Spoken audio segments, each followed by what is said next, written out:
Before I respond to the question directly, and I will do that, Thank you.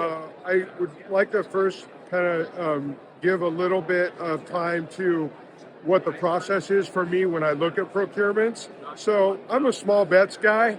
I really like to take a very easily understood or well understood, I should say, problem that we know very well. We're very aware of sort of what the challenge is, um, and then get the right people together to focus on it. Think of a lot of ideas about how we might be able to solve the problem, and then try something and see how it goes. The hope is to identify a minimum viable product and do that, and then keep coming back and iterating.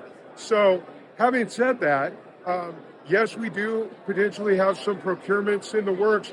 We are migrating to the fiscal system this year. We're actually in the middle of a 2-year process to do that, or kind of still in the first year, but we anticipate looking for some help with that.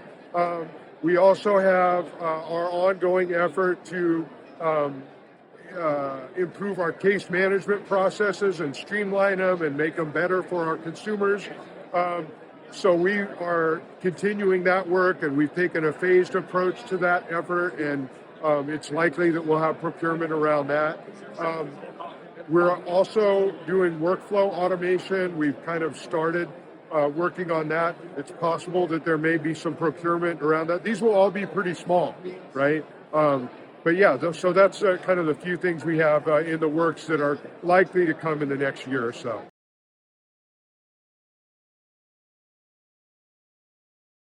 Yeah, I would say we're doing a couple of things. I don't want to suggest that what we're doing is different in the sense that we've really changed direction. We are moving into a space where we've brought in a few different technologies: ServiceNow, Salesforce, UiPath, Microsoft's Power Apps, the Power Platform, and we're trying some things. We're trying some, again, small bets. We're trying I guess Salesforce. We've made several small bets, so we're further along with that.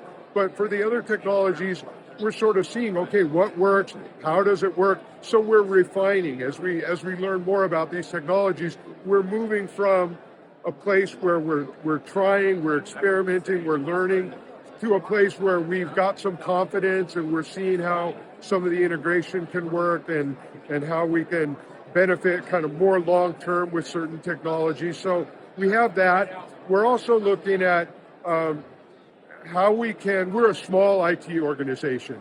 And so it's really important that we're aligning our resources with the people we serve and the priorities at the department level, at the statewide level, at our agency level. So I would say that I feel a need to focus our, we know what we should be doing, and so do our resources and the way we're bringing everything we have in terms of our funding and our people and the systems we're working on. Does what we're doing, is it reflective of what we know we should be doing, right? Is that all aligned? And so I don't know that it's different, because being new to the job, it's hard to know what people might have been thinking about or how that might have been reflected in the work. But it feels more like an extension of what we were doing before to me, just continuing on a good path.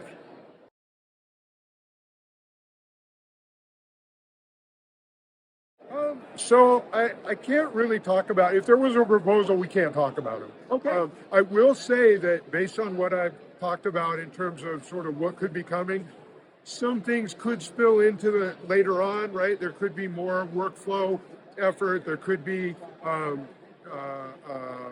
more modernization as we move to fiscal. We're looking also at our other legacy systems to see, once we move our financial systems and our procurement and like our hardware asset management and some of the things that are going into fiscal, it's possible that other efforts may carry on from those. Our other mainframe systems that we have, but we don't really know will that be more small bets? Will we need a BCP? Again, it wouldn't be something that we would talk about per se, but I'm sure you can kind of get the idea of at least the direction that we could be going if we were thinking about looking for funding.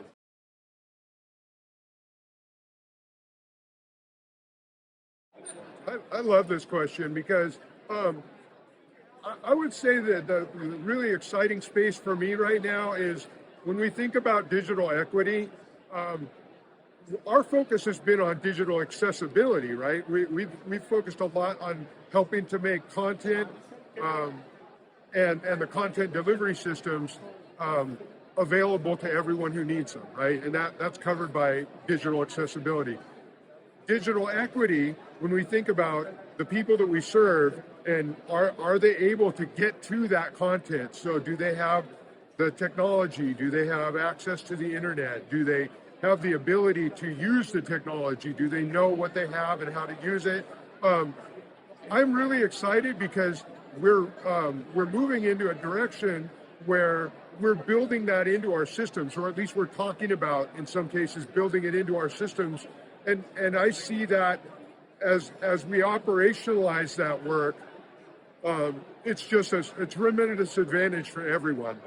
So I'm very excited about that because as we implement our Teams meeting rooms, and they're going to be more accessible, as we continue our accessibility work, as we continue to streamline and create self-service options for the people that we serve, and as we participate in statewide efforts like the Digital Equity Plan with CDT, there are just a lot of possibilities that I see moving forward, and I'm excited to be a part of them.